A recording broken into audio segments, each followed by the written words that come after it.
नमस्कार, knocking-news.com में आपका स्वागत है। मैं हूं गिरिजेश वशिष्ठ। अभी एक हेडलाइन आ गई है कि ब्रिटेन से आगे निकल गया जीडीपी में। हम 2014 में भी निकले थे, तब तीसरे नंबर की बन गए थे हम अर्थव्यवस्था, अब 5वें नंबर की बन गए हैं। लेकिन इस पे कितना खुश होने की बात है, इससे इस देश के नागरिकों की स्थिति में कितना बदलाव आया है, हमारी हालत क्या है, इस पे बात करेंगे, पूरा सच सामने रखेंगे और इस एक गुलाबी आंकड़े के पीछे छुपे हुए आंकड़ों को भी आपके सामने लाएंगे। कहीं मत जाइए, चैनल को सब्सक्राइब कर लीजिए।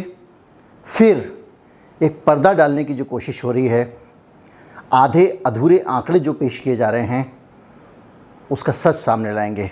चैनल को सपोर्ट करना चाहते हैं तो हमारा UPI ID डिस्क्रिप्शन में है, उसके ज़रिए भुगतान कर सकते हैं। QR कोड भी आपको दिखाई देगा स्क्रीन पर, उसे भी आप स्कैन कर सकते हैं। और एक थैंक्स बटन भी है वीडियो के नीचे, एक दिल के आकार का बटन होगा, उसे क्लिक करके भी आप हमको शुक्रिया अदा कर सकते हैं। मैं अभी हाजिर हुआ।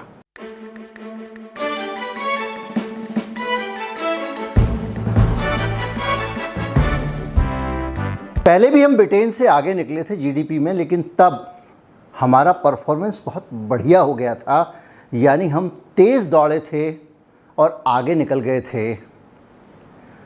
अब ब्रिटेन के पैर में कांटा लग गया है, वो एक तरफ बैठ गया, इसलिए आगे निकल गए। हमने बड़ी लकीर नहीं खींची है, दूसरे की लकीर छोटी हो गई है। ब्रिटेन के अर्थव्यवस्था के आंकड़े अगर आप देखेंगे तो आपको पता चल जाएगा कि हम आगे नहीं निकले हैं, हमारी रफ्तार वही है, ब्रिटेन स्लो हो गया है। तो इसका मतलब ये नहीं निकाला जाना चाहिए कि हम, अगर ये रेस होती तो मैं मान लेता कि भाई सामने वाला घायल हुआ, कुछ हुआ, हम तो आगे निकले।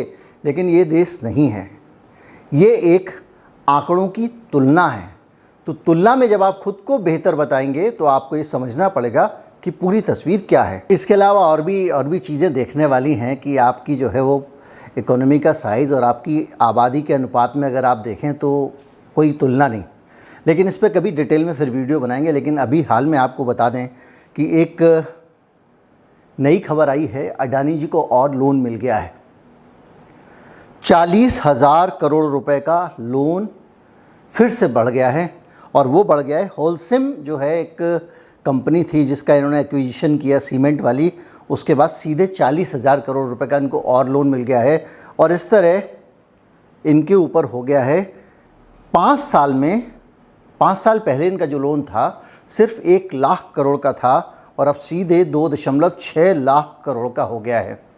यानी 5 साल में दुगने से ज़्यादा क्या, बल्कि 1.6% बढ़ गया। यानी 160% कर्जा इनको 5 साल में और मिल गया। 5 साल पहले इनका कर्जा 1 लाख करोड़ था और अब हो गया 2.6 लाख करोड़, यानी 1,60,000 करोड़ रुपए इनको कर्जा और दे दिया गया। और ये जो विश्लेषण आया है, ये क्रेडिट 80 है, एक संस्था, उसका विश्लेषण है। और उसने कहा कि इस कर्ज से अडानी साहब ने जो 1,60,000 का 5 साल में कर्ज लिया है, उससे अडानी साहब ने क्या क्या ख़रीदा है। सोचिए, इस देश में सब कुछ बिक रहा है और हमको लग रहा है सब अडानी जी को बेच दिया। लेकिन अडानी जी खरीद कैसे रहे हैं? अडानी जी खरीद भी देश के पैसे से रहे हैं, और वो है पोर्ट का बिजनेस उन्होंने ख़रीदा, इन्वेस्टमेंट और ग्रीन एनर्जी का बिजनेस उन्होंने ख़रीदा, ट्रांसमिशन का बिजनेस इन्होंने एक्वायर किया। इसके अलावा जो उनकी अडानी इंटरप्राइजेज़ नए वेंचर लाती है, उसके लिए भी एयरपोर्ट्स, रोड और डाटा सेंटर्स को एक्वायर करने के लिए भी अडानी जी ने कर्जा लिया है। यानी देश से इतना सारा कर्जा अडानी जी के पास चला गया। ये कर्जा जो है वो देश की प्रायोरिटी का कर्जा है। और मैं आपको बता दूं कि ये कर्जा अगर अडानी जी को नहीं मिलता है तो किसी और को मिलता है, सरकार को मिलता है, सरकार ले सकती है वेलफेयर स्टेट के लिए। और इस देश में सरकार का कर्जा भी वैसे बहुत ज़्यादा हो चुका है, उसको मिलना चाहिए कि नहीं मिलना चाहिए। लेकिन एक चीज़ सोचिए, दुनिया में जब भी, जहाँ भी कैपिटलिस्ट व्यवस्था है, भारत में हो, विदेश में हो, अमेरिका में हो, वहाँ पे जो कैपिटलिस्ट सिस्टम है, जो पूंजीवादी अर्थव्यवस्था है, उसमें एक तर्क दिया जाता है कि हम उद्योगपतियों को झोला भर के, झुआ भर के, घर लुटा के भी, देश लुटा के भी पैसा इसलिए देते हैं क्योंकि वो कारोबार करेंगे, उससे आर्थिक प्रगति होती है और आर्थिक प्रगति से रोज़गार का सृजन होता है, एम्प्लॉयमेंट जनरेट होता है। तो हम ये चेक करने की कोशिश करते हैं कि इतना सारा कर्जा आपने 5 साल में अगले बंदे को दे दिया, 1,60,000 करोड़ रुपया, जिसमें 40,000 करोड़ का तो एक ही कंपनी के लिए दिया है अभी। तो वो कर्जे से भारत में क्या बेरोजगारी दूर हुई, क्या इस देश में रोज़गार बढ़ा? और अगर रोज़गार नहीं बढ़ रहा है तो इस कैपिटलिज्म का हम अचार डालें जिसमें देश का जो कुछ था वो सब उद्योगपतियों का हो गया है। और ये बात किसी एक पार्टी पे लागू नहीं होती है। और अब जो आंकड़ा आ रहा है बेरोजगारी का, वो है ब्लूमबर्ग ने इसको प्रकाशित किया है, CMI यानी centre for monitoring of Indian economy का ये आंकड़ा है। और उसकी एक ताज़ा रिपोर्ट है जिसके हिसाब से, और उसमें बताया गया है कि 9.57% शहरी बेरोज़गारी अकेले एक महीने में अगस्त के बढ़ गई है। इसके अलावा ये तीसरा महीना लगातार है जबकि इसमें बेरोज़गारी के आंकड़े गड़बड़ाते चले जा रहे हैं। CMI का आंकड़ा है, CMI के आंकड़े ही सबसे ज़्यादा जब बेरोज़गारी की बात होती है तो इस्तेमाल किए जाते हैं। और इसका असर गरीबों से लेके अमीर तक सब पे पड़ रहा है। ऊपर से शुरू करता हूँ, टाटा कंसल्टेंसी सर्विसेज TCS के ऊपर भी आर्थिक बोझ पड़ गया है। और इकोनॉमी की जो हालत ये है कि TCS के अपने जो कारोबार हैं वो प्रभावित होने लगे हैं। और उसने जो फर्स्ट कमर पहले साल वाले जो लोग होते हैं उनको इंक्रीमेंट नहीं देने का ऐलान किया है। यानी कंपनी अपने खर्चों में कटौती कर रही है क्योंकि उसके मुनाफे बुरी तरह प्रभावित हुए हैं। और सिर्फ उसके नहीं, सारी टेक कर्मियों के मुनाफे प्रभावित हुए हैं। और अब उन्होंने ये कहा है कि जो लोग नए लोग ज्वाइन कर रहे हैं उनको पहले साल जो इंक्रीमेंट देते थे वो नहीं दिया जाएगा। और TCS वो कंपनी है जिसने कोरोना काल में भी अपने कर्मचारियों का जो साइकिल होता है इंक्रीमेंट का वो बिगड़ने नहीं दिया था। बाकी कंपनियां तो आपको पता है किस तरह से लालची बन जाती हैं। और बेरोज़गारी क्या होती है ये आपको समझाने की ज़रूरत नहीं है। इस देश में जिन लोगों के अंदर काबिलियत है वो कुछ काम करने की, पहली शर्त। दूसरी शर्त, वो काम मांग रहे हैं। और तीसरी शर्त, उनको काम नहीं मिल रहा है, तो हुई बेरोज़गारी। अगर किसी के अंदर काबिलियत नहीं है, बेरोज़गार नहीं माना जाएगा, पहली चीज़। दूसरा, वो नौकरी ना मांगे तब भी बेरोज़गार नहीं माना जाएगा। और उसको रोज़गार मिल गया तो बेरोज़गार माना ही नहीं जाएगा, जाहिर बात है। हम तीनों चीज़ों को मिलाएं तो वो सबसे बड़ी बात जो है वो ये है कि अब अलग अलग सेक्टर्स में बेरोज़गारी दिखाने लगी है। और गांव में चले जाएं, TCS का मैंने बताया, अंतर्राष्ट्रीय स्तर पे किस तरह से IT सेक्टर में बेरोज़गारी बढ़ी है ये भी मैं आपको बता चुका हूँ। लेकिन अगर आप गांव में जाएं तो जो एग्रीकल्चर सेक्टर है उसकी हालत और भी ख़राब है।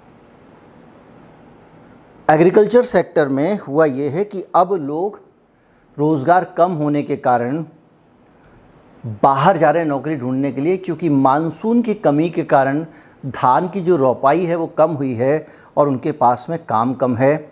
इसी तरह मनरेगा में भी 23 महीने की सबसे कम रोज़गार की मांग बताई गई है। अब ये मांग के दो मतलब होते हैं। एक मतलब ये होता है कि आप खुद जो है वो नौकरी मांगने, बेरोज़गार मनरेगा में काम मांगने नहीं जा रहे हैं। और दूसरा मतलब होता है कि मनरेगा में अब सरकार पैसे की कटौती कर रही है, काम नहीं दे रही है। काम नहीं मांगने जा रहे हैं, इसका मतलब ये है कि महंगाई ज़्यादा है और खेत मज़दूरों की संख्या भी कम हो रही है। इसका मतलब महंगाई ज़्यादा है कि उनका अब उस पैसे से काम नहीं चल रहा है, तो वो नौकरी की तलाश में शहर और कहीं और घूम रहे हैं, इसलिए वहाँ काम में कटौती हुई है। कल मैंने आपको बताया था कि बड़ी संख्या में दिहाड़ी मजदूर आत्महत्या कर रहे हैं और रिकॉर्ड आत्महत्याएँ दिहाड़ी मजदूरों की हुई हैं। तो निचोड़ की बात ये होती है कि इस देश की जो आर्थिक प्राथमिकताएं वो आप देख रहे हैं। अडानी साहब का लोन एकदम तगड़ा वाला बढ़ रहा है और इतना बढ़ रहा है कि 5 साल में 2.6 गुना हो गया। इसके अलावा रोज़गार की हालत आप देख ही लीजिए, बड़ी बड़ी टाटा TCS से लेके और छोटी छोटी कंपनी तक। आप कह रहे थे कि इकोनॉमी बढ़ी है, मैंने कल आपको बताया था कैसी बढ़ी है, किस तरह की बढ़ी है। लेकिन आप अगर उस तुलनात्मक अध्ययन पे जा रहे हैं ब्रिटेन वाले पे, जैसे कि कई बार छपता है अखबारों में हेडलाइन कि दिल्ली में लंदन से ज़्यादा ठंड। अब वो किसी एक दिन जब वहाँ पे तापमान अधिक होता है, यहाँ कम होता है, तो उसका मतलब ये थोड़ी है कि भारत एक ठंडा देश हो गया। ये ठीक उसी तरह की तुलना है। और अगर आपकी GDP वाकई बहुत अच्छी हो गई है तो रोज़गार कहाँ हैं? उत्पादन होगा तभी तो जीडीपी होगी, और उत्पादन करेगा कौन? आदमी तो करेगा। अगर आदमी को नौकरी नहीं मिल रही है तो जीडीपी कैसे बढ़े? मैं नहीं कह रहा हूँ, सीएमआई का आंकड़ा है।